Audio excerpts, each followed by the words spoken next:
अध्याय 26 पुरुरुवा की वैराग्य युक्ति।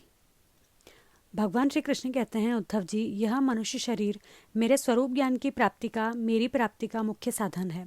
इसे पाकर जो मनुष्य सच्चे प्रेम से मेरी भक्ति करता है, वह अंतःकरण में स्थित मुझ आनंद स्वरूप परमात्मा को प्राप्त हो जाता है। जीवों की सभी योनियाँ, सभी गतियाँ त्रिगुणमयी हैं। जीव ज्ञान निष्ठा के द्वारा उनसे सदा के लिए मुक्त हो जाता है। सत्व रज आदि गुण जो दिख रहे हैं वे वास्तविक नहीं हैं, माया मात्र हैं। ज्ञान हो जाने के बाद पुरुष उनके बीच में रहने पर भी, उनके द्वारा व्यवहार करने पर भी उनसे बंधता नहीं। इसका कारण यह है कि उन गुणों की वास्तविक सत्ता ही नहीं है। साधारण लोगों को इस बात का ध्यान रखना चाहिए कि जो लोग विषयों के सेवन और उदर पोषण में ही लगे हुए हैं, उन असत पुरुषों का संग कभी न करें, क्योंकि उनका अनुगमन करने वाले पुरुष की वैसी ही दुर्दशा होती है जैसे अंधे के सहारे चलने वाले अंधे की। उसे तो घोर अंधकार में ही भटकना पड़ता है। उद्धव जी, पहले तो परम यशस्वी सम्राट इलानंदन पुरुरवा उर्वशी के विरह से अत्यंत बेसुध हो गया था। पीछे शोक हट जाने पर उसे बड़ा वैराग्य हुआ और तब उसने यह गाथा गाई। राजा पुरुरवा नग्न होकर पागल की भांति अपने को छोड़कर भागती हुई उर्वशी के पीछे अत्यंत विह्वल होकर दौड़ने लगा और कहने लगा, देवी निष्ठुर हृदय, थोड़ी देर ठहर जा, भाग मत। उर्वशी ने उनका चित्त आकृष्ट कर लिया था। उन्हें तृप्ति नहीं हुई थी। वे क्षुद्र विषयों के सेवन में इतने डूब गए थे कि उन्हें वर्षों की रात्रियां न जाती मालूम पड़ी और न तो आती। पुरुरवा ने कहा, हाय हाय, भला मेरी मूर्ता तो देखो, काम वासना ने मेरे चित्त को कितना कलुषित कर दिया। उर्वशी ने अपनी बाहुओं से मेरा ऐसा गला पकड़ा कि मैंने आयु के न जाने कितने वर्ष खो दिए। ओहो, विस्मृति की भी एक सीमा होती है। हाय हाय, इसने मुझे लूट लिया। सूर्य अस्त हो गया या उदित हुआ, यह भी मैं न जान सका। बड़े खेद की बात है कि बहुत से वर्षों के दिन पर दिन बीतते गए और मुझे मालूम तक न पड़ा। अहो, आश्चर्य है, मेरे मन में इतना मोह बढ़ गया जिसने नरदेव, शिखामणि, चक्रवर्ती सम्राट मुझ पुरुरवा को भी स्त्रियों का क्रीड़ा मृग बना दिया। देखो, मैं प्रजा को मर्यादा में रखने वाला सम्राट हूँ। वह मुझे और मेरे राजपाट को तिनके की तरह छोड़कर जाने लगी और मैं पागल होकर नंग धड़ंग रोता बिलखता उस स्त्री के पीछे दौड़ पड़ा। हाय हाय, यह भी कोई जीवन है। मैं गधे की तरह दुलत्तियां सहकर भी स्त्री के पीछे पीछे दौड़ता रहा। फिर मुझ में प्रभाव, तेज और स्वामित्व भला कैसे रह सकता है। स्त्री ने जिसका मन चुरा लिया उसकी विद्या व्यर्थ है। उसे तपस्या, त्याग और शास्त्राभ्यास से भी कोई लाभ नहीं, और इसमें संदेह नहीं कि उसका एकांत सेवन और मौन भी निष्फल है। मुझे अपनी ही हानि लाभ का पता नहीं, फिर भी अपने को बहुत बड़ा पंडित मानता हूँ। मुझ मूर्ख को धिक्कार है। हाय हाय, मैं चक्रवर्ती सम्राट होकर भी गधे और बैल की तरह स्त्री के फंदे में फंस गया। मैं वर्षों तक उर्वशी के होठों की मादक मदिरा पीता रहा, पर मेरी काम वासना तृप्त न हुई। सच है, कहीं आहुतियों से अग्नि की तृप्ति हुई है। उस कुलटा ने मेरा चित्त चुरा लिया। आत्मा राम जीवन मुक्तों के स्वामी, इंद्रियातीत भगवान को छोड़कर और ऐसा कौन है जो मुझे इसके फंदे से निकाल सके। उर्वशी ने तो मुझे वैदिक सूक्त के वचनों द्वारा यथार्थ बात कहकर समझाया भी था, परंतु मेरी बुद्धि ऐसी मारी गई कि मेरे मन का वह भयंकर मोह तब भी मिटा नहीं। जब मेरी इंद्रियां ही मेरे हाथ के बाहर हो गईं, तब मैं समझता भी कैसे। जो रस्सी के स्वरूप को न जानकर उसमें सर्प की कल्पना कर रहा है और दुखी हो रहा है, रस्सी ने उसका क्या बिगाड़ा है। इसी प्रकार इस उर्वशी ने भी मेरा क्या बिगाड़ा, क्योंकि स्वयं मैं ही अजितेंद्रिय होने के कारण अपराधी हूँ।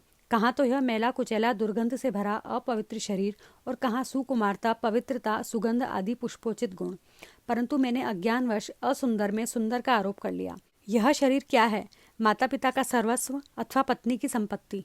यह स्वामी की मोल ली हुई वस्तु है, आग का ईंधन है, या कुत्ते और गीदों का भोजन? इसे अपना कहें अथवा सुहृद संबंधियों का, बहुत सोचने विचारने पर भी कोई निश्चय नहीं होता। यह शरीर मल मूत्र से भरा हुआ अत्यंत अपवित्र है। इसका अंत यही है कि पक्षी खाकर विष्ठा कर दें, इसके सड़ जाने पर इसमें कीड़े पड़ जाएं, अथवा जला देने पर यह राख का ढेर हो जाए।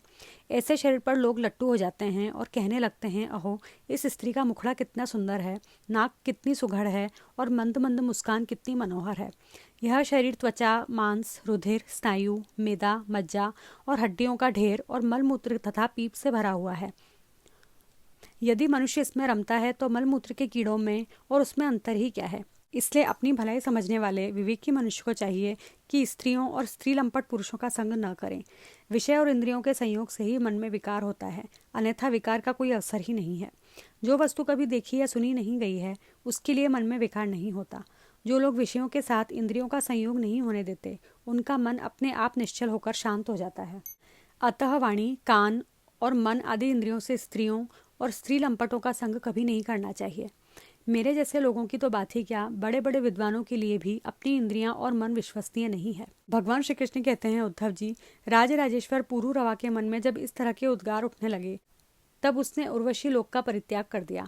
अब ज्ञानोदय होने के कारण उसका मोह जाता रहा और उसने अपने हृदय में ही आत्मस्वरूप से मेरा साक्षात्कार कर लिया और वह शांत भाव में स्थित हो गया। इसलिए बुद्धिमान पुरुष को चाहिए कि पुरूरवा की भांति कुसंग छोड़कर सत्पुरुषों का संग करे। संत पुरुष अपने सदुपदेशों से उसके मन की आसक्ति नष्ट कर देंगे। संत पुरुषों का लक्षण यह है कि उन्हें कभी किसी वस्तु की अपेक्षा नहीं होती। उनका चित्त मुझ में लगा रहता है। उनके हृदय में शांति का अगाध समुद्र लहराता रहता है। वे सदा सर्वदा सर्वत्र सब में सब रूप से स्थित भगवान का ही दर्शन करते हैं। उनमें अहंकार का लेश भी नहीं होता, फिर ममता की तो संभावना ही कहाँ है। वे सर्दी गर्मी सुख दुख आदि द्वंद्वों में एक रस रहते हैं तथा बौद्धिक मानसिक शारीरिक और पदार्थ संबंधी किसी प्रकार का भी परिग्रह नहीं रखते। परम भाग्यवान उद्धव जी, संतों के सौभाग्य की महिमा कौन कहे। उनके पास सदा सर्वदा मेरी लीला कथाएं हुआ करती हैं। मेरी कथाएं मनुष्यों के लिए परम हितकर हैं। जो उनका सेवन करते हैं उनके सारे पाप तापों को वे धो डालती हैं। जो लोग आदर और श्रद्धा से मेरी लीला कथाओं का श्रवण गान और अनुमोदन करते हैं वे मेरे परायण हो जाते हैं और मेरी अनन्य प्रेममयी भक्ति प्राप्त कर लेते हैं। उद्धव जी, मैं अनंत अचिंत्य कल्याणमय गुणगणों का आश्रय हूँ। मेरा स्वरूप है केवल आनंद, केवल अनुभव, विशुद्ध आत्मा। मैं साक्षात परब्रह्म हूँ। जिसे मेरी भक्ति मिल गई वह तो संत हो गया, अब उसे कुछ भी पाना शेष नहीं है। उनकी तो बात ही क्या, जिसने उन संत पुरुषों की शरण ग्रहण कर ली उसकी भी कर्म जड़ता संसार भय और अज्ञान आदि सर्वथा निवृत्त हो जाते हैं। भला जिसने अग्नि भगवान का आश्रय ले लिया उसे शीत भय अथवा अंधकार का दुख हो सकता है। जो इस घोर संसार सागर में डूब उतरा रहे हैं उनके लिए ब्रह्मवेत्ता और शांत संत ही एकमात्र आश्रय हैं। जैसे जल में डूब रहे लोगों के लिए दृढ़ नौका, जैसे अन्य से प्राणियों के प्राण की रक्षा होती है, जैसे मैं ही दीन दुखियों का परम रक्षक हूँ, जैसे मनुष्य के लिए परलोक में धर्म ही एकमात्र पूंजी है, वैसे ही जो लोग संसार से भयभीत हैं उनके लिए संतजन ही परम आश्रय हैं। जैसे सूर्य आकाश में उदय होकर लोगों को जगत तथा अपने को देखने के लिए नेत्रदान करता है, वैसे ही संत पुरुष अपने को तथा भगवान को देखने के लिए अंतर्दृष्टि देते हैं। संत अनुग्रहशील देवता हैं।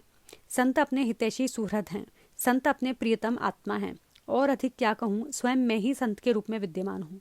प्रिय उद्धव, आत्म साक्षात्कार होते ही ईलानंदन पुरूरवा को उर्वशी के लोक की स्पृहा न रही। उसकी सारी आसक्तियां मिट गईं और वह आत्माराम होकर स्वच्छंद रूप से इस पृथ्वी पर विचरण करने लगा।